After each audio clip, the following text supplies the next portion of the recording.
can't run and you can't hide. You have to lead. I was going to say, last week I was thinking about coming on the show, but we're not going to get into that right now. I didn't bring it up. You brought it up. I don't want to talk about it. 4 years as NC governor. The damn Steelers. I can't even, don't even go there. Anyway, thank you for having me stop by. That behind-the-scenes conversations. The governor of the Tar Heel State, Pat McCrory. Now, North Carolina Governor Pat McCrory. Governor, thank you so much for being here. Speaking with us now with North Carolina Governor Pat McCrory. Welcome back to panelists here. The former Republican governor of North Carolina, Pat McCrory. Be in the room where it happens. And welcome to the Wednesday edition of the Pat McCrory Show.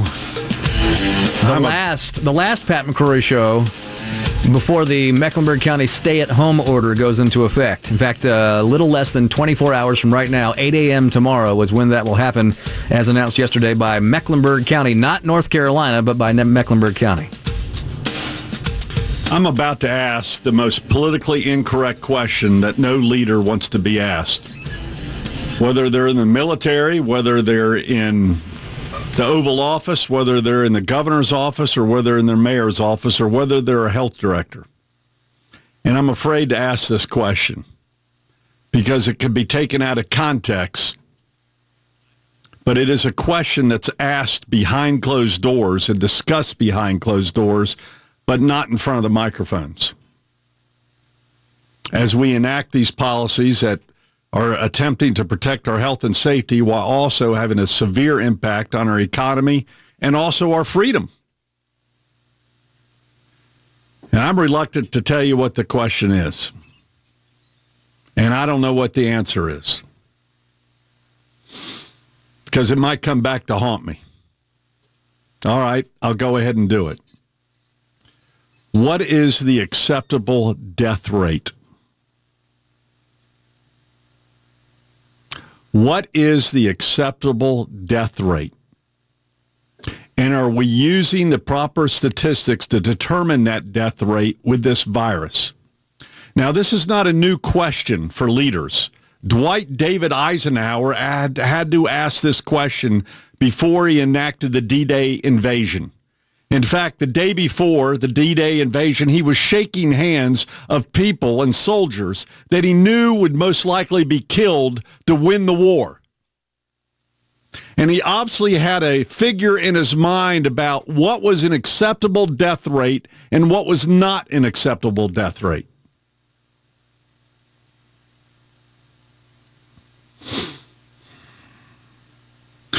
Every day, people are dying of flu. And obviously, we as a society have determined whatever that number is, that's up to 30,000 people this year by the normal flu, American society and world society has determined that to be an acceptable death rate where we don't close our schools, we don't close our businesses, we don't shut down the economy, and we don't limit our freedom. We don't talk about it, but obviously, we as a society have said that's an acceptable death rate. But leaders aren't the only ones who have to make that decision. We make those decisions individually, and so did our parents growing up. When we get in a car, we know every day we get in a car that a certain number of people are going to get killed driving today. And yet we put our children in the car and we put ourselves and our spouses in the car. So we must be playing the percentages on what is acceptable and not acceptable. Every single day we do this regarding our lifestyle, regarding what we do in travel and transportation, what we do in our health and safety. Now, the Wall Street Journal has come out with an article today, not by Fox News or CNN, but by the professor of medicine at Stanford University, the best university in America.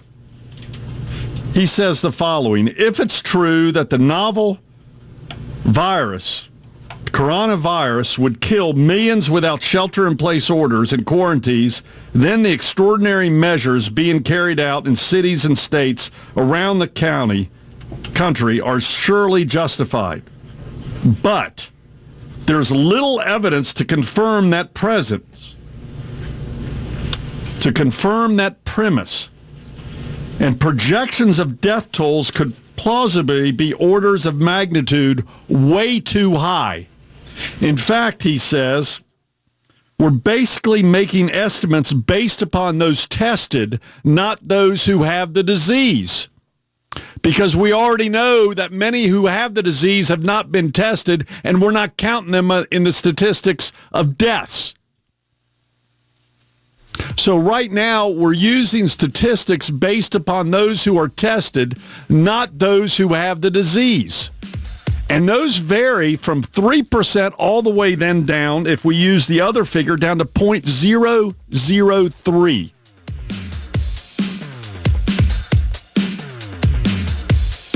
This is true in Italy, this is true in China, this is true in Korea, according to this article in the Wall Street Journal today. But regardless, if it's 0.003 or 3%, what is the acceptable rate with this virus and with all viruses? Similar to what Eisenhower had decided to win a war, and our president says we're in a war. So today, we're prepared for a stay-at-home policy based upon figures that I'm not sure are accurate or not, based upon assumptions that we should ask about. But the PC world might not let us do that. But these are difficult decisions by our leaders at the local, state, and federal level. And we're going to be asking these questions on the Pat McCrory Show because we're talking about not just our health and safety. We're talking about our freedom. We're talking about our economy. We're talking about other health and safety measures being impacted by these things that are being implemented by government. I've had to implement such measures before as governor and as mayor. They are tough decisions. We're going to be reviewing those decisions at all levels of government and making evaluations, are they right or wrong, on today's data. 5 years from now, we might find out we're making the wrong decisions one way or the other. All on the Pat McCrory Show. When we come back, what can you and can't you do under this proclamation that goes into effect tomorrow morning? Not only that, but I'm finding out there were some things we could have been doing in our restaurants that are in the details of an executive order by Governor Cooper, which he didn't mention publicly, but a lot of restaurants don't realize it. And I'm going to be telling you about these in detail of some inconsistent applications and inconsistent media portrayals and government portrayals of existing regulations, even before we get into these county and city regulations approved by all the mayors of Mecklenburg County. Brett Jensen will join us as part of this conversation straight ahead. So I don't know what you did during the break. Hopefully you were listening intently, but I can tell you that the governor over here was paging through the Mecklenburg County stay-at-home order, and I think he got maybe a fourth of the way through. Well, I finally asked the question. We've got our great news person, Brett, on the line. Brett, how you doing? Pretty good, sir. So what businesses aren't included? I'm reading a long line of long list of businesses, and I know for a fact at the state level, at the local level, boy, there's been a lot of lobbying on you better include me, from laundry services to restaurants to supplies from work at home to transportation to manufacturing to hotels, motels, manufacturing, distribution, and supply chain, child care centers, professional services. Who is not included in this? I mean, who's is this restricting? Like realtors. Realtors are only allowed to do basically titles and assessments, but you're not allowed to do showing homes, because I had some realtors ask me that last night. So, and I went through all 16 pages like you're doing now. Yeah, it says professional and it shows services. That realtors are only allowed to do assessments and titles. So it's there are some things, but you're right, Governor. There seem to be more things included than not included. So the question is, what difference does it make? Did they tell you in the press conference at what percentage difference will this make in our community's accessibility of getting this virus? Or how many lives will we save due to not letting furniture stores open, or the mall open, which is closed now anyway, or real estate agents not being able to show homes even from 6 feet away? How many lives are we saving by doing this versus what we're already doing in our community anyway? No, that's a great question, and that's one I had not thought of. And I'm sure they'll have another press conference today. And when they do, I'll be able to ask Gibby Harris, like, what percentage of people does this keep at home or keep out of work for Mecklenburg County? Because, restaurants are still operating the same as they have been for the last week. So, yeah, you're right. I mean, things are, for the most part, the same. They're just certain businesses that are closed, and it doesn't appear to be a lot. Speaking of restaurants, I did not know this until last night when I was talking to someone in the restaurant industry, because I know the lobbying that was done at the governor's level to make sure their businesses wasn't impacted by all these declarations by mayors and governors and the president. And apparently, ever since we closed down restaurants, except for carry-out and drive-through delivery, I read in detail the governor's order, and it says that we're allowed to have outdoor seating areas at restaurants. Outside, on-site consumption and outdoor seating areas is allowed. And I don't think restaurants knew about this, and the governor did not state this during his press conference. So right now, according to the governor's own executive order, we're allowed to sit outside at restaurants.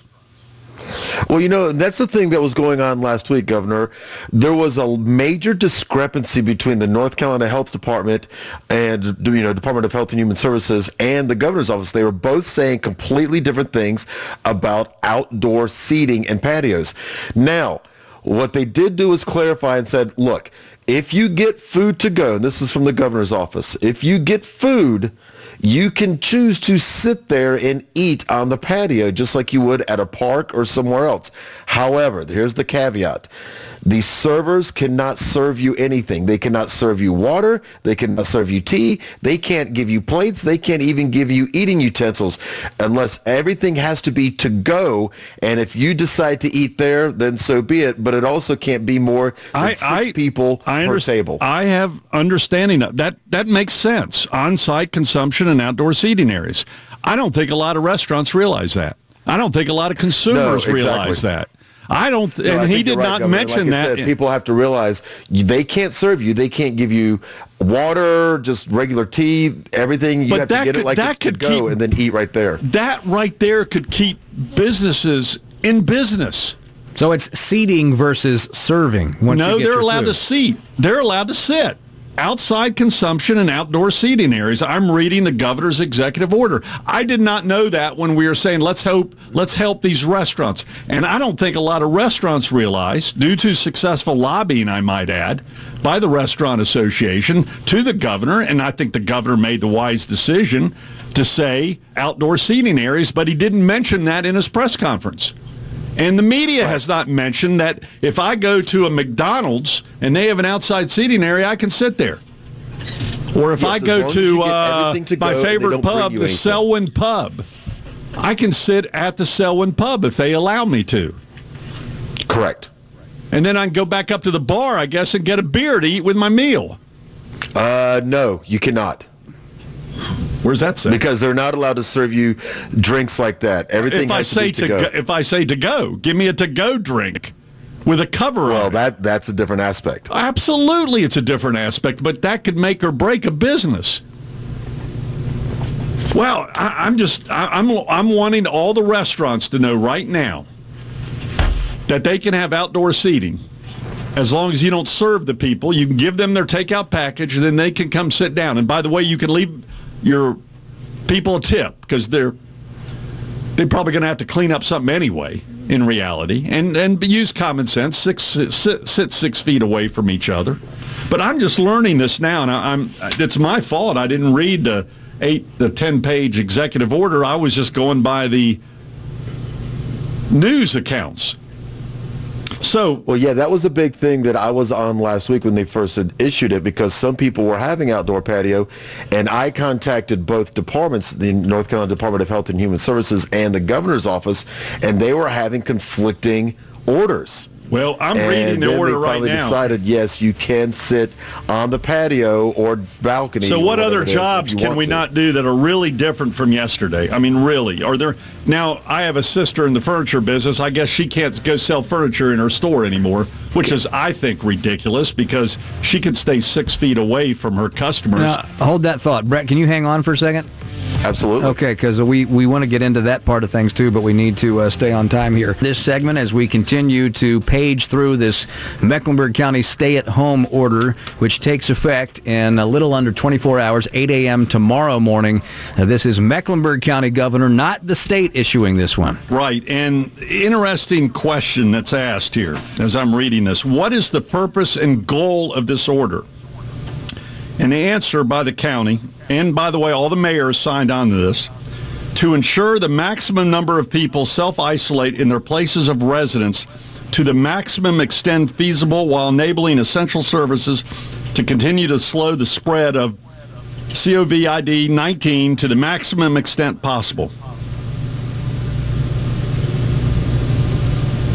Most of that is not the goal. Most of that is the way they're attempting to do it.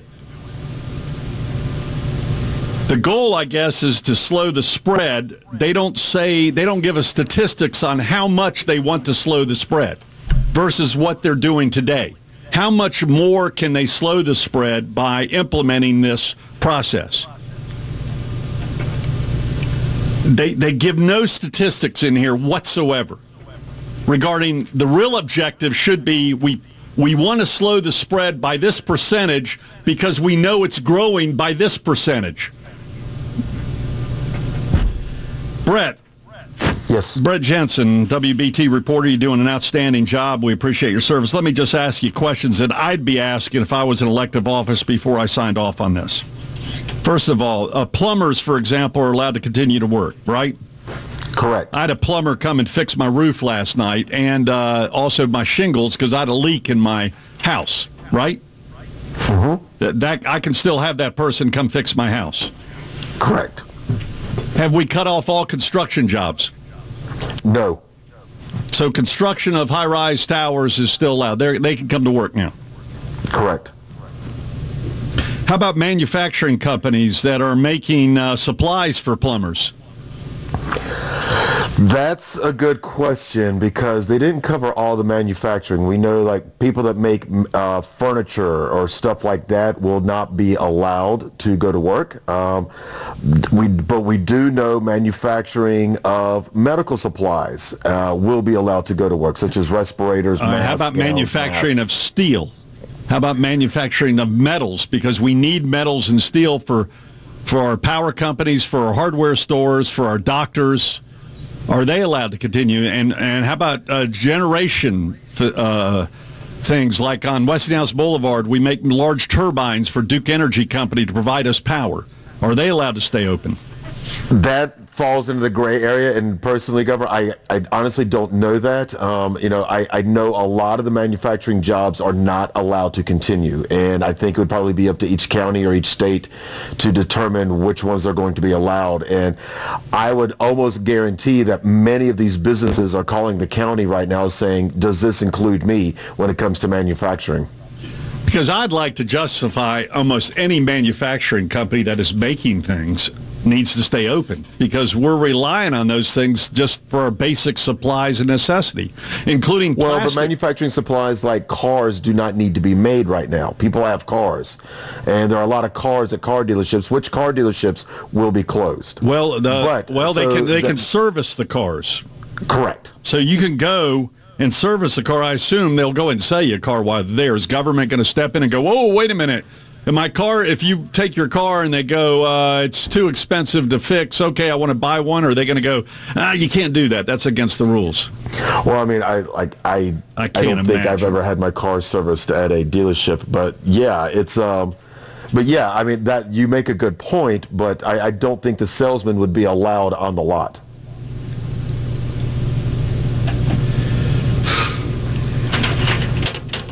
So the salesperson can't use their common sense. He has to have government tell him he can't show up because he's not smart enough to stay 6 feet away from potential customers coming in. Well, I sort of equate this whole thing, Governor, to like South Carolina and North Carolina. South Carolina doesn't require people to wear motorcycle helmets, but North Carolina does for their own protection. Or in the 80s when they decided to make seatbelt laws mandatory, and so many people argued against that. I think it's just because, and they said last night that so many people under the age of 39 have not adhered or been practicing the social distancing. That's why they felt the need to put this in place. Is this true in manufacturing plants? We have a lot of millennials in manufacturing plants not practicing social distancing, so we'll close a manufacturing frickin' plant. We aren't having problems with millennials in manufacturing plants, I guarantee it. Well, maybe not there, but like I said, they deem some things not necessary, like the making of automobiles right now.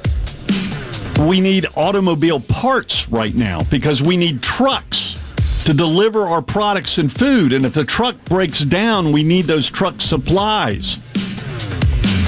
Okay. We need like carburetors and generators and gas caps and oil changes.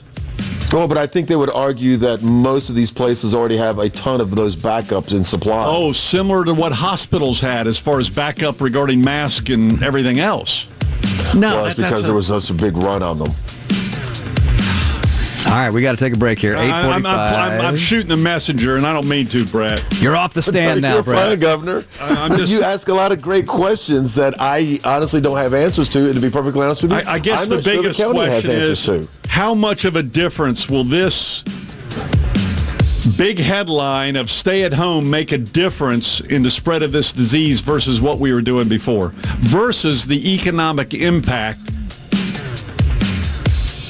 on our lives and our economy and our freedom?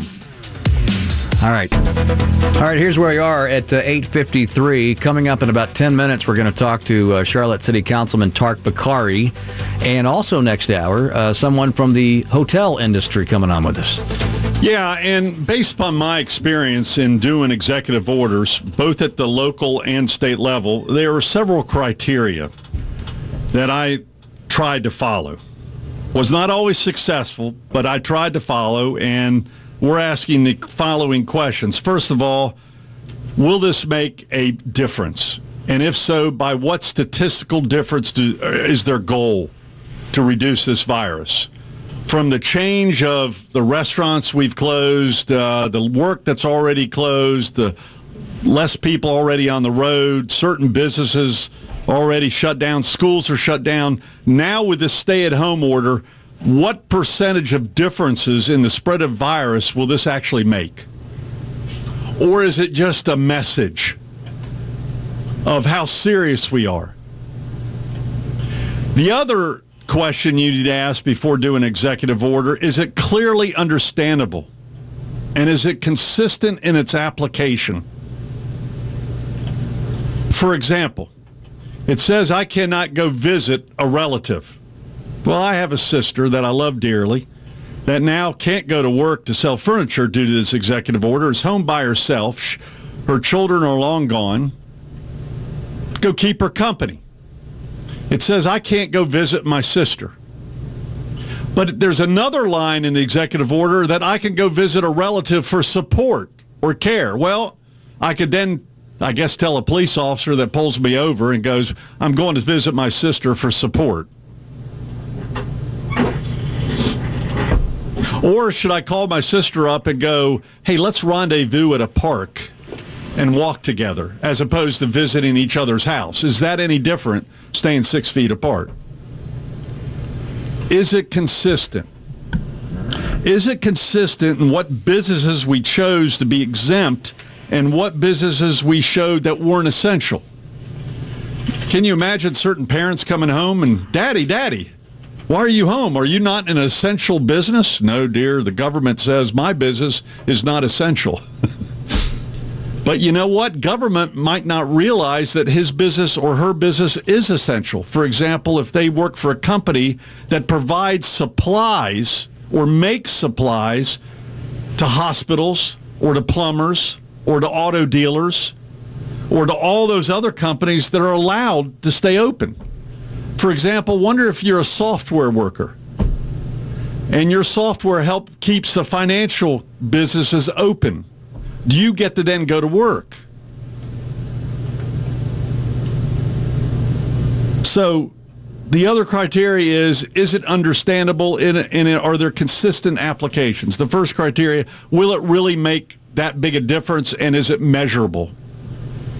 And the third criteria is who will be hurt by it, and how much will they be hurt by it statistically, financially, health-wise, by keeping people at home. Which goes back to President Trump's quote earlier this week, we can't have the cure be worse than the problem. That's the theme he's been driving home lately. I think the fourth criteria should be, can it really be enforced? And if so, how are you going to enforce it? For example, it says you cannot travel for purposes, you are allowed to travel for purposes of essential business and essential activities.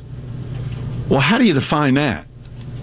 So, can I go travel to a park in Gastonia?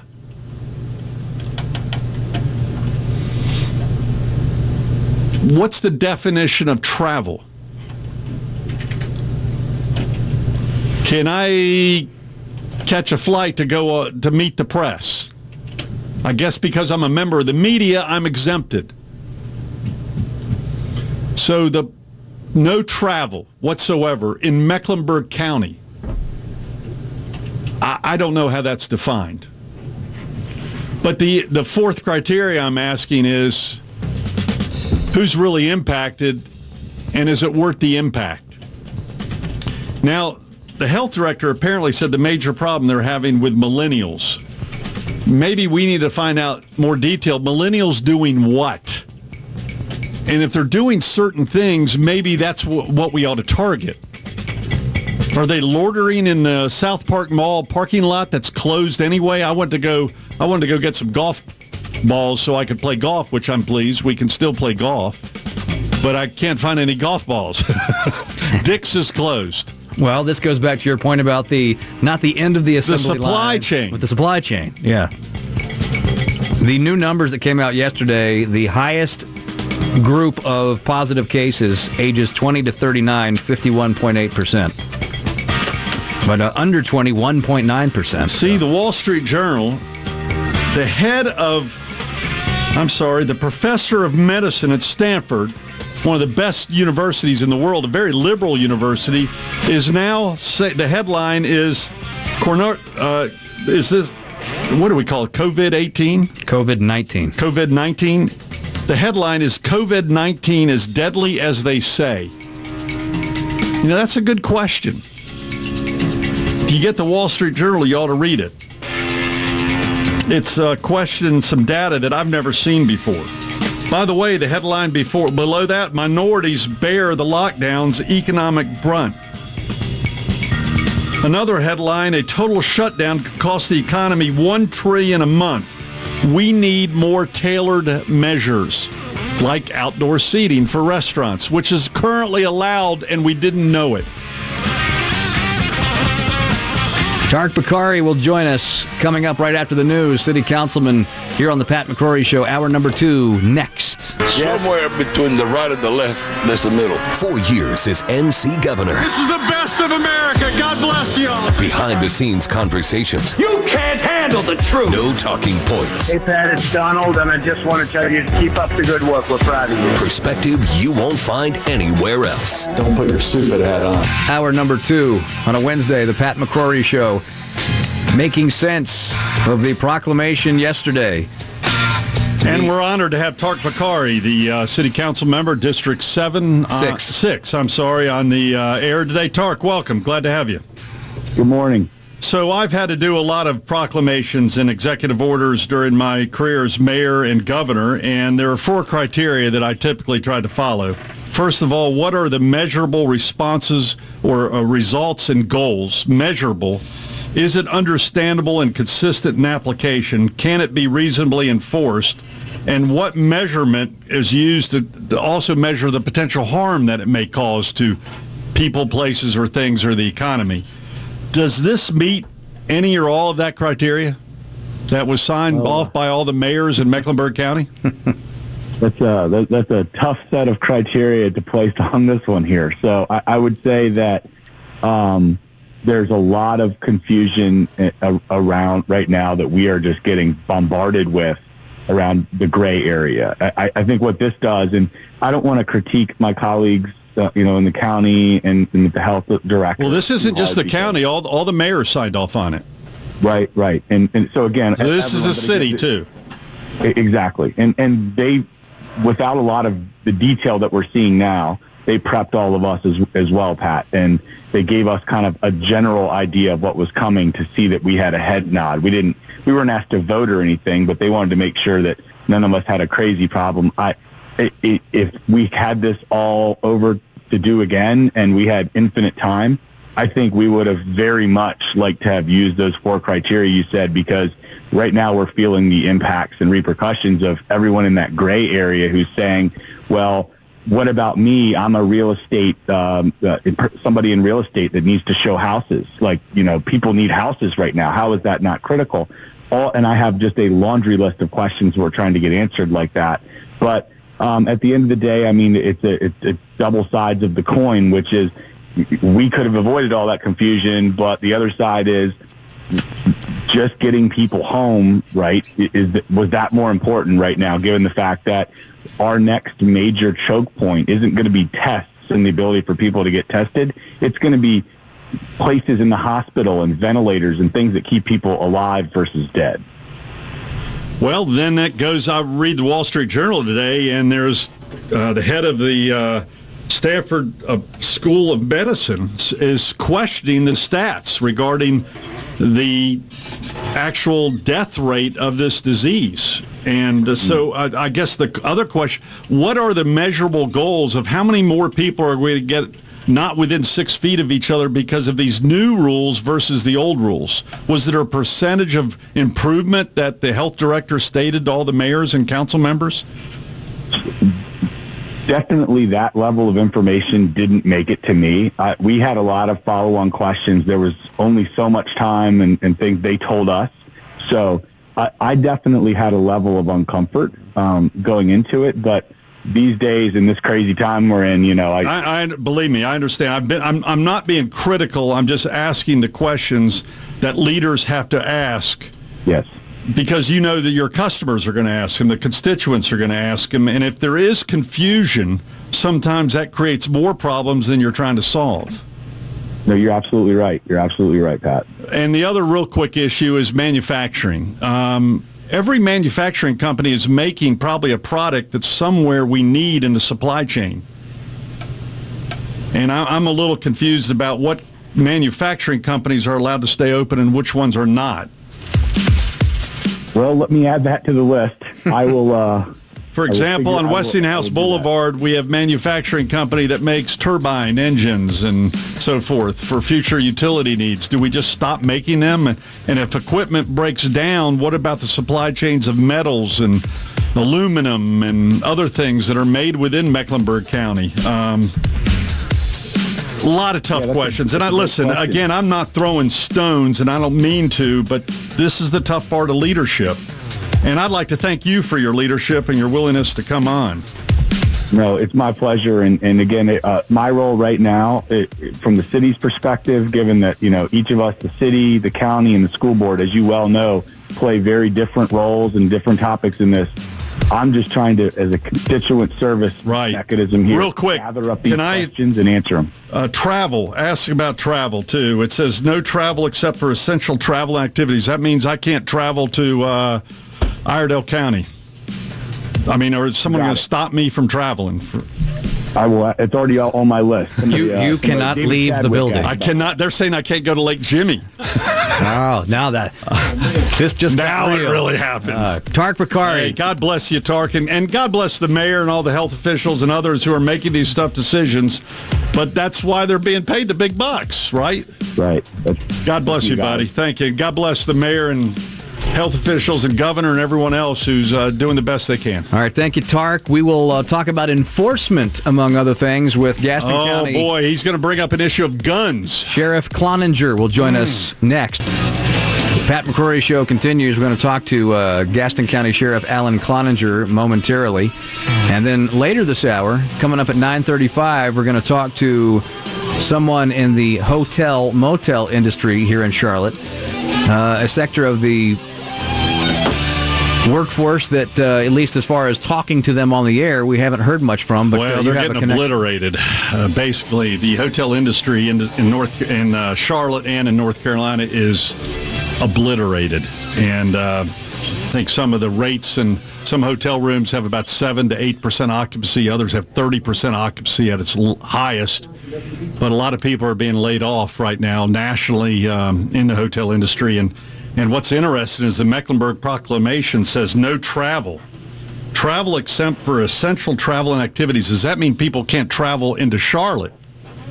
And how do you measure that? What do you stop people and ask them in the hotel, are you traveling for the right reasons or wrong reasons? Well, and that word enforcement. Once you figure out exactly what this all means, how is it going to be enforced? Someone who may be able to speak to that and other things is our next guest. He is on the WBT hotline. The Gaston County Sheriff Alan Cloninger is back. Welcome back to the show, sir. Good morning. I hope everybody's having a good day. Well, it's unique in Mecklenburg County, and I don't know, people might be going across the river to Gaston County if we're allowed to, because it's saying no travel unless it's essential. Well, it's our understanding people from Gaston County can travel to Mecklenburg County for their jobs and travel back. I don't know about y'all crossing the river over here. y'all might put some barricades up. Well, I ain't gonna say that's been thought about yet. We're gonna welcome you with arms and hope you may move over here and stay with us. Well, listen, there's a statewide controversy on guns right now. Apparently, the Wake County Sheriff and maybe even the Mecklenburg Sheriff is now saying that they're not going to issue gun permits. Well, for Gaston County, I've reviewed the law and I've talked to different attorneys and the Sheriff's Association, and I can find no statute that allows us to stop issuing gun permits or concealed weapons permits.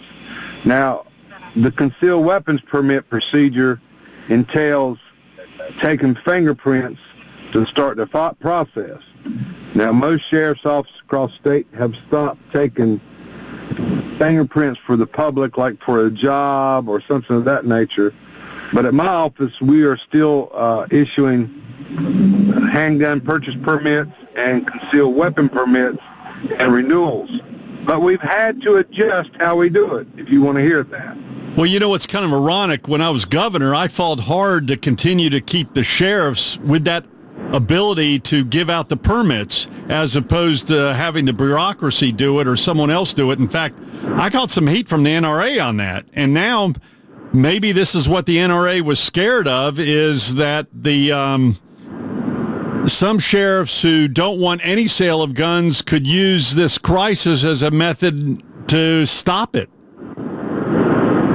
Well, I think the process we have in North Carolina is one of the fairest and most protective of the communities, and leaving it for handguns and concealed weapons. That's why I fought hard to keep it, despite some strong resistance from some gun activist groups. And it may be that the sheriffs are possibly getting bad advice from an attorney, or I can't speak for them. I can just speak for me. And like at my office, if you come to the sheriff's office today to get a gun permit or a concealed weapons permit, you'll meet a deputy who will tell you only 10 people allowed inside. We're going to ask you a bunch of questions about your health, and we're going to take your temperature. We're taking temperatures of everybody coming into the sheriff's office, including me and all my people. Wow. If you got a high temperature, you're going to be denied. And told you can't come in because you're sick, because I have to protect. You know, men and women of the sheriff's office, law enforcement, gyms, and fire, they're out here working every day, putting it on the line. And if you're sick, stay home so you don't infect one of us. I mean, we started taking massive changes in how we allow inmates and what we do with inmates coming into the jail, which is a whole nother story. But as far as gun permits and concealed weapons in Gaston County, we're still issuing them, but I may turn you away if you're sick, because that is definitely... That makes total sense. That makes, Sheriff, that's common sense. By the way, I'm not sure if the new executive order in Mecklenburg County will maybe close all gun stores in Mecklenburg County. I don't see them on the list. It's a retail outlet that might be forced to be closed, but they are keeping the ABC stores open. So gun stores closed, but liquor stores stay open. If you ask me, gun stores are essential as people become more concerned about their own home safety and personal safety in these times of such great uncertainty and fear. And if a law-abiding citizen believes he or she needs a weapon to protect their family and their homes, if things really go south, then I think they should be allowed to go do that. Alan, I can't tell you how much I appreciate your leadership. You're a Democratic sheriff in Gaston County, and you've always been a good friend, and you worked well with me as governor, and I always appreciated it, and as mayor. And thank you for your leadership, and it sounds like you're doing some common sense things regarding testing at your jail and in your other customer service needs. So thank you for your service, and please thank your law enforcement officers in Gaston County. We're all together in this fight. Yes, sir, we are all together, and we'll stand tall, shoulder to shoulder, and we'll get through this, and there's a brighter day coming. And by the way, here it is. If you live in Mecklenburg County but work elsewhere in another county, you will not be able to go to work unless it is deemed essential. So we started that segment with that question. There's the answer, as we know it right now. When we come back, the hotel industry. The hotel industry. We're going to have someone from the hotel industry give us more clarification on outdoor seating for all the restaurants that we've been trying to help this past week. The state law right now says you can have outdoor seating. You just can't serve the food, but the people can take the food to a seating area. And we didn't know that.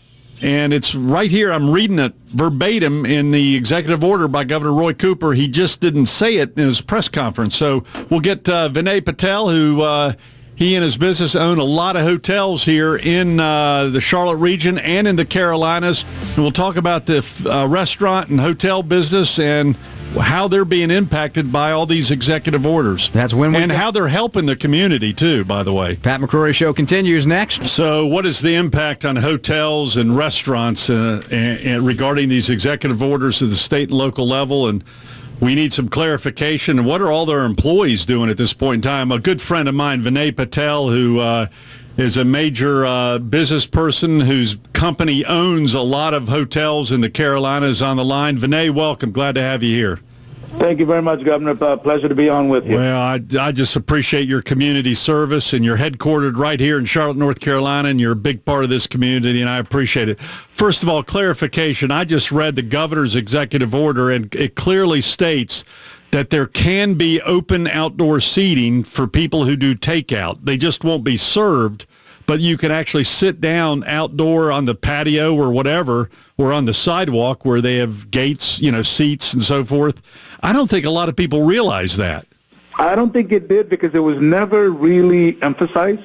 All that people were saying is you can take out, have it delivered, but that order, when it was first placed, did clearly state that, and it was actually the North Carolina Hotel and Restaurant Association that pushed for it. And we've tried to get the message out to the restaurateurs out there, but not too many people from a customer perspective knew about it, and we're taking advantage of it. So a lot of restaurants downtown or on Providence Road or Lake Wiley or Lake Norman right now, they can have outdoor seating, and I think a lot of people would like that. They go take the takeout order and sit down at the table, and they can't be served, but you can still leave a tip. Yes, you can. As long as you social distance, you can. And that might be an encouragement for more customers to these restaurants just trying to stay alive. Most definitely. All right, what's the biggest challenge for the hotels right now? And what's the occupancy rate for the hotels, and how are they going to be impacted by the Mecklenburg order? Well, the Mecklenburg order still states that hotels our essential need, so we are allowed to stay open. The Central Business District, Uptown, you're running single digits in terms of occupancy. Single digits, below 10%. Below 10%. You're renting 5 and 6 rooms a day. And those are people that, that have to be there and need to be there. And then, as you go out in the suburbs, some of the extended stay hotels, like our Residence Inns, have a little more occupancy. So we're ranging anywhere from single digits up to mid-20s, mid-30s, as opposed to 80s and 90s that you would typically run on a Tuesday night. Well, one of the orders in Mecklenburg County that was released yesterday and starts tomorrow says no travel except for essential travel and activities. What's that mean, and how's that going to impact your industry? No travel? Yeah. You know what? It's hard to tell, Governor. I mean, there's the folks that are staying in our hotels right now. I mean, they're there. And it's their companies and their work that will determine whether or not they are essential or not. Like right now at our Embassy Suites, we have kids from the MEPS program in there, and that's essential travel. Well, plus you have people from out of state that might read that and go, I must not be able to travel and stay in Mecklenburg County, and that's not good. No. I mean, Wake County did it last week, I think it was. Yeah. And we've got hotels in Wake, and there's still people traveling in and out of there. Good. So good. I think it's a determination made by each individual company, and we haven't really, because the order came in, we've told our people to reach out to all of our customers and try to get that information from them as to what this means to them. So how are you taking? I mean, you've got literally hundreds upon hundreds of employees that you're responsible for at each of these hotels, from cooks to waitresses to cleaning services to maintenance and mechanics, which you still have to have work because they still have to be maintained. How are you making the payroll? Well, we haven't furloughed anybody yet, and like I said, we've got 12 hotels in the greater Charlotte market. We haven't furloughed anybody. We haven't laid anybody off. The hourly folks are unfortunately the ones that are getting hurt the most because their hours are being slashed. And if you're working 40 hours a week, you might only be getting 8. And we'll rotate, so we'll keep people motivated. But we needed to keep our managers motivated. So our managers are the ones that are salaried, that are working, that are doing all the things. And one thing that we started last week, and I don't know what's going to happen to this program starting tomorrow. At our Embassy Suites, we have that MEPS program, so we have 30 to 40 rooms in Sunday through Thursday, and we've got to cook these kids breakfast and dinner. So we took advantage of the open kitchen over there and started a program last week that we were feeding our entire team from all hotels in the Charlotte area one free hot meal a day. Wow, because they're having difficulty. They're living paycheck to paycheck right now, or no paycheck to paycheck. One little thing we could do is they just drive up, come to the hotel, pick up a hot meal for them and their entire family, and take it home. Or they could sit outside and eat at the outdoor tables. Well, and I also imagine your staff, keeping your staff safe in this era of keeping everybody as germ-free as possible. The staff, the occupants, I mean, that's got to be a whole nother layer of this that has really changed the whole way that you operate during this time. Most definitely. If you were cleaning public spaces, 3-4 times a day, you're doubling and quadrupling that. At the end of the day, you're sanitizing, you're doing all sorts of stuff on a more frequent basis than you did in the past. And you know what? At the end of the day, it's probably a very good thing.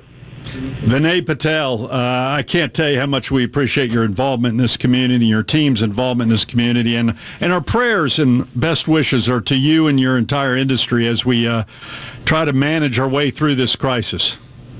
Governor, I thank you very much. I appreciate you having me on. God bless you, man. Take care. Yes, sir. You and I were talking last week about people like garbage collectors and people who have to deal with people's trash. You think about people who have to clean hotel rooms during this COVID-19 crisis. That's another group of people that are on a different kind of front line. And some of them are only working 8 hours a week now versus 40 hours a week. And we need to help those people out as much as possible.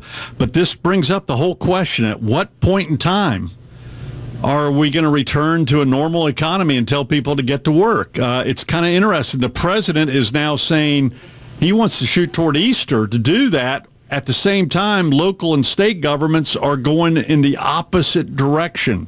And we have competing data from the experts on what this virus will or will not do. And frankly, we're being kind of politically correct in not asking the tough question, which I asked in our first segment. What's an acceptable rate of people getting this disease or, frankly, even dying? And I hate to ask the question, but all leaders ask this question when they make the tough decisions that they have to make. And is it 0 or is it another number? Well, and you also said, dovetailing off that sentiment, what is the acceptable level of risk in your day-to-day life? Which we take every day. Right. And what's the acceptable risk of shutting down this economy? And how's that impacting people's health at this point in time? And who is involved in making this total decision for the county and the state? If we're only relying on the health professionals, which are extremely important and the most important, we might be getting a skewed view. And what we're finding out, even the health professionals disagree. There's not a consensus on how to move forward, but it does impact people's lives in so many ways. Tough decisions for all leadership. My prayers are with all leaders who are having to make these decisions at this point in time. We thank Mr. Patel. We also thank Tariq Bokhari and also Sheriff Cloninger. We've had a lot of guests today. The big finish. So what do you think of this new Mecklenburg executive order, the state executive orders? And now we're telling you restaurants, by order of the state, you're allowed to have outdoor seating. You just can't serve the people, but people can sit there, which might end up helping your business. I've read the executive order by Governor Cooper. It's in there. He just didn't announce it at this press conference, so maybe that will help your businesses. And I'd like to go sit out there sometime. My wife would like me to get the heck out of the house. Hey, this is Chick Suggs. I own Lee's Sandwich Shop in Kannapolis. I started doing the outdoor seating last Wednesday, and no one knew it, and I found that loophole, and so I done my outdoor seating. And then Friday, the health department sent me an updated email from the governor's office, and it says if a restaurant has outdoor seating, on-site consumption in the outdoor seating area is not permitted pursuant to the order of abatement. And this was redone on October the 19th. So, Mr. McCrory, I'm not sure if that's covering just Cabarrus County, what I got, or if that's statewide. But this came from the governor's office, Roy Cooper's office. So, if you want to call me and talk to me, that's fine. I appreciate that call. Thank you very much. The directive, the executive order says there can be outdoor seating with the food. I'm reading it right in front of me. And I understand the Restaurant Association worked that deal out with the governor. He just didn't announce it. Now, what can't be done, according to further clarification, is no one can serve them with utensils and other things. But you can sit there, and I would fight that. Because I'm reading the statute right now. And that's the deal that was made. And I mean, we got to stay in business here. And if you stay 6 feet from each other and you consume your food, what about Ben & Jerry's restaurants? I see people sitting out there on their little picnic tables after they get an ice cream. Are they not going to allow that? Well, that would fall into the category of not being... clarification from the state on that. You're not being served when you sit there. I'm telling you right now, I read it earlier. It says outdoor seating allowed. All right. This comment is for the governor and the community. The thing about that the health director said you can go to pick up prescriptions at the pharmacy left the impression that the only things you could buy in the drugstores was products. But I called a CVS, a local CVS, and they said their stores opened for any and all purchases. That's good clarification. That's great clarification. Yes, Governor. One of the biggest problems that I see coming up is if this shutdown is not as necessary as everybody thinks it is or thought it was, the next time around, nobody's going to pay any attention. It's kind of like the boy who cried wolf. Wow. Thank you. Wow. Interesting point. Hey, this is the real Lloyd and Filbert. You tell Pat he had a poor choice of words saying he wants to go to a park in Gastonia. That's where all the hookers hang out. Oh, wait a minute. He'll get a bad... We didn't get the... No, that was opposed to the fake Lloyd. Yeah, my middle name's Lloyd, by the way. Don't ruin our name, man. Hey, this is Steve from Rental Uniform Service. We're out here doing our thing. I really believe this is a shot across the bow, trying to get people's attention. If things don't improve, then they may ratchet it up another notch. Have a great day. That could be their intention. If that's their intention, they got to say it. But I firmly believe, based on my experience, if you do an executive order at the state, national, or local level, it needs to be measurable goals. It has to be understandable and consistent. It can't be fuzzy. It has to be reasonably enforced. And you have to have measurable things on what it might hurt also, and be honest with the public about that. And I'm sure there are several other objectives I'd throw in there. Now, they're making this at the last minute, but they've actually had some time to do this one. And you can tell they put a lot of work into it. But some of it is fuzzy. Oh, and remember, this is stay at home. There is one more rung to this ladder. Well, I think the term stay at home is even misleading. Well, stay at home versus shelter in place. Well, they're branding something when maybe they don't really mean it. In other words, stay at home unless these 1,000 other things. Stay at home, asterisk. It's a big asterisk. Asterisk. I put trick at the end there. Asterisk. Whatever. Yeah. Governor Pat, just about your information about how many deaths are acceptable. I was doing some research here. It's David, the retired chief in Beaumont. 2010, North Carolina had 1,320 motor vehicle deaths. 2011, they had 1,227 motor vehicle deaths. Is that acceptable?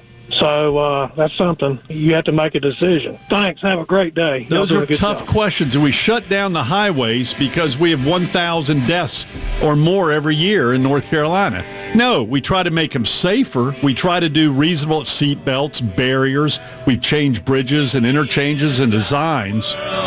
But we don't shut everything down. These are tough calls for our leaders, but we have to ask the right questions in the right tone, in the right way, understanding we all want to get through this, and we will.